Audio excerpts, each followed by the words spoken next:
એ કપલ્સમાં ડિવોર્સના મુખ્ય કારણો શું છે? 5 કારણો લખ્યા છે.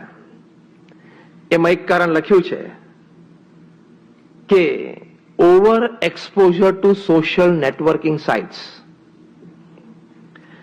Now I'm talking something very serious, a disease in the society. હા, તમે પરણેલા છો તો તમારે સોશિયલ નેટવર્કિંગ સાઇટ ઉપર જવાય જ નહીં, એ વેબસાઇટ જ નહીં ખોલવાની. I talk very practical. તમે એક જગ્યાએ એક સ્પાઉસ સાથે, એક વ્યક્તિ સાથે કમિટેડ છો, તમે સોશિયલ નેટવર્કિંગ સાઇટ ઉપર શું કામ જાઓ છો?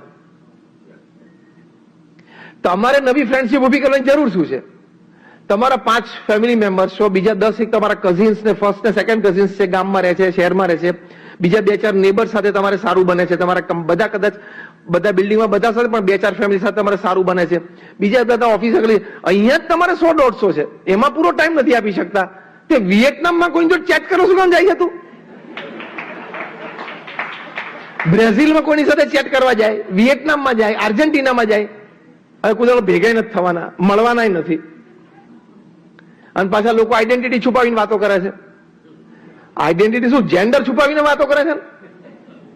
એ તો આધાર કાર્ડ લિંક થતા ત્યારે ખબર પડશે કે હું જેને સ્વીટી સમજતો હતો એ તો રઘો હતો. સમજો, આ લિંક થવા દો ને હમણાં આધાર કાર્ડ.